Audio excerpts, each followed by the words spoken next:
Welcome, future Claude certified architects. Today, we are mastering the Claude Agent SDK and Lifecycle hooks. Let's get started on building deterministic, production-grade agentic applications. Let's begin by defining the core engine of our applications, the Claude Agent SDK and the agentic loop. What exactly is this SDK? It is a specialized framework designed to build autonomous AI systems. The absolute foundation of this SDK is the agentic loop.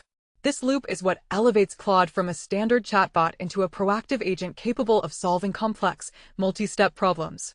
Why is this critical for production? Because it handles the heavy lifting of the conversational lifecycle. Here is how it operates at a basic level. You provide Claude with a prompt and a set of tools. Claude processes the request and responds. If it needs external data, it requests a tool call.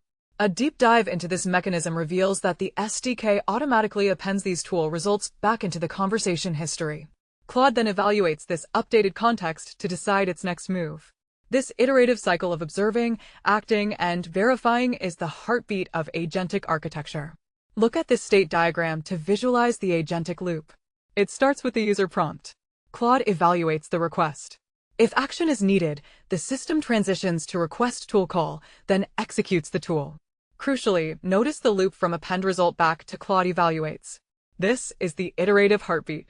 The loop continuously cycles through these states until Claude determines no further tools are needed, finally branching out to provide the final response.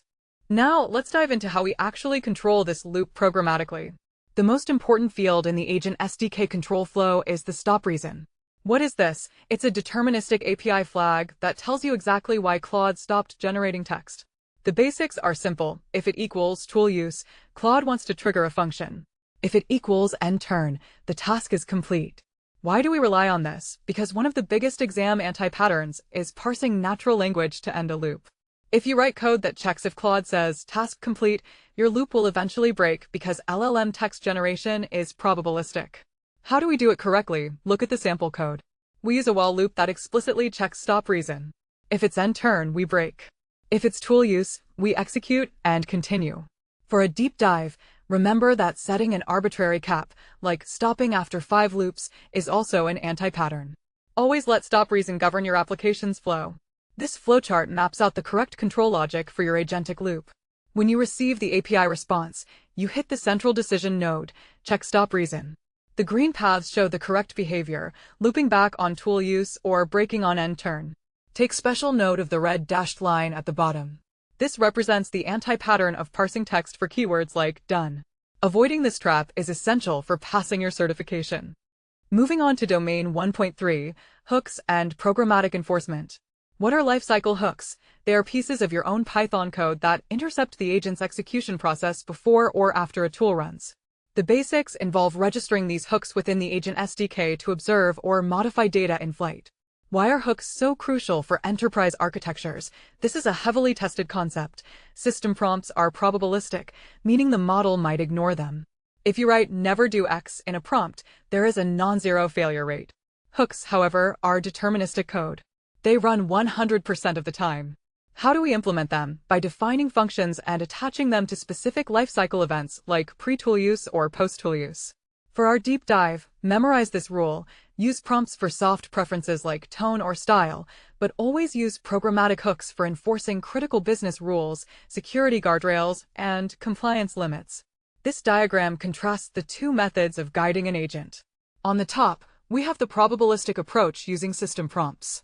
Notice the dotted line indicating that the LLM may occasionally ignore the instruction when making a tool call. On the bottom, we have the deterministic approach using hooks.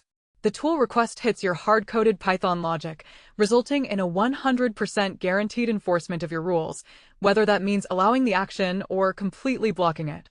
Let's examine the first major type of hook, the pre-tool use hook. What does it do? Exactly what it sounds like. It triggers immediately before a tool actually executes. The basics involve your code intercepting the tool name and the specific input parameters Claude wants to use. Why do we need this? Primarily for security and validation. It allows you to block unauthorized actions before they touch your backend, validate that input formats are correct, or securely inject API keys that Claude shouldn't have direct access to. How is it implemented? Your function evaluates the payload. If everything is safe, you let it proceed. If not, you block it. Here is a crucial deep dive. When you block an action, you cannot just fail silently. Your hook must return a structured error message, like blocked equals true, along with a specific reason. This explicit feedback is passed back to Claude, allowing the agent to understand the constraint and potentially try an alternative approach. Follow the sequence of a pre-tool use hook in this diagram. The Claude agent attempts to execute a tool, sending its inputs to the hook. The hook takes over, validating the inputs against business rules. If validation passes, the hook forwards the request to the backend tool and data flows back normally. However, look at the alternative path. If validation fails, the hook acts as an impenetrable shield. It blocks the backend call completely and immediately returns structured feedback to the Claude agent. Now we transition to the post-tool use hook. What is it? A programmatic intercept that fires after a tool has successfully executed, but right before the results are handed back to Claude. The basics here involve intercepting the raw tool output. Why do we use post-tool use hooks? They are perfect for data normalization, stripping out sensitive personal identifiable information before it enters the LLM's context window, or triggering side effects like logging the transaction to an audit database. How do you build it? Your hook function takes the raw output, alters or masks the data structure, and then passes the sanitized version forward. For a deep dive into enterprise architecture, consider data normalization. If you connect multiple MCP tools, one might return Unix timestamps, while another returns ISO dates. A post-tool use hook standardizes all of this data programmatically before Claude sees it. This prevents the LLM from wasting tokens trying to understand heterogeneous formats, ensuring clean reasoning. This flowchart highlights the data sanitization process of a post-tool use hook. The flow begins on the left with the backend tool executing and producing a raw output, which may contain messy Unix timestamps or sensitive PI. This raw data enters the post-tool use hook. The hook applies its normalization and masking logic, transforming the payload. Only the sanitized, perfectly formatted output is then allowed to enter the Claude agent's context window, keeping your application secure and efficient. Let's tie all of this together with a real-time, highly testable use case, an automated refund agent. In this scenario, we have a support agent equipped with MCP tools to issue refunds. The strict business rule is that no autonomous refund can exceed $500. The exam will try to trick you here. The absolute anti-pattern is relying on the system prompt by telling Claude never refund over $500. During a highly complex, multi-turn conversation, the LLM might hallucinate or prioritize a different instruction and breach the limit. The correct solution is a programmatic hook. Look at our sample code. We define refund hook. It intercepts the process refund tool call. If the input amount is greater than 500, it returns a blocked status and an escalate to human action. This is deterministic. For our deep dive, focus on how objective this escalation is. It relies on a hard threshold. You must never escalate a case based on negative user sentiment or the model's low confidence score. Always use objective hooks. Here we visualize the logic of our automated refund agent. When the agent requests the refund tool, the hook intercepts and evaluates the specific input amount. If the amount exceeds $500, the path routes to the left. The hook blocks the API call entirely and triggers a structured escalation to the human support queue. If the amount is $500 or less, it routes to the right, allowing the safe execution of the refund API and returning success back to the agent's context. To wrap up our training, let's review the critical best practices and anti-patterns you must memorize for production architecture and your certification. Rule 1. Never parse natural language to control your loops. You must evaluate the stop reason field deterministically. Rule 2. Never rely on system prompts for critical business logic or security. You must implement programmatic lifecycle hooks like pre-tool use to guarantee compliance. Rule 3. Do not escalate issues to humans just because a user is angry or the model reports low confidence. Base your escalations purely on objective policy gaps or hard limits enforced by your hooks. Rule 4. When a tool fails, never send a generic, failed string back. Always provide structured error metadata so the agent can understand if the error is retriable. Mastering the Claude Agent SDK is the key to building resilient AI systems.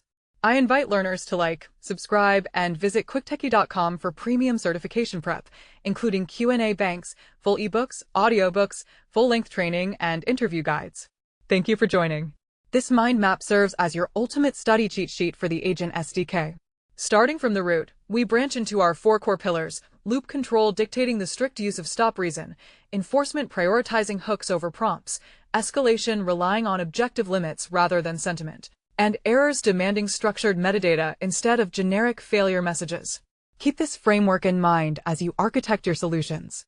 Welcome to quicktechie.com. So just type in quicktechie.com here. Then you can go through the material which is provided by Quicktechie. So we have first of all video courses which you can go here and you can find the various video courses across the technologies as well as finance domain. So if you see in Microsoft, we have 8 programs currently running. Next, you can go through the ebooks available. So all the ebooks which are in PDF format today, and you can download this. So let me go through Microsoft certification ebooks. You can click on any of this and you can see this is the PDF available for you to download. So these are the premium ebook mostly available on quicktechie.com platform only. Now the second part is exam simulator. As we primarily focus on the all technology companies and finance domain certification preparation material, so this is company wide listed here and you can go through this. So let me go through the Microsoft one again. You can see this is all Microsoft related certification. AB 730 exam, if you open it, so you can see here this, and all the practice papers are available here. Today we have a 5 practice paper. So click on the first practice paper, it would load the questions. You can answer this question. This is way you can answer it and you can move to the next question. Now third material we wanted to highlight is an audiobook. So we started recently with the audiobooks as well, which you can listen on the go, and various technology wise ebooks are available. And at the last, this is our alumni. These people who are subscribing to our courses and this platform, they are all listed here. And at the end, I wanted to tell you, if you find any course or training or certification preparation material which you want to get us prepare for yourself, please put on the comment section. If you're watching on YouTube, on Udemy, or on this platform itself, quicktechie.com, then please put the comment, or you can even send an email to using this contact us options here. You can directly do the WhatsApp message. You can call us on this numbers as well.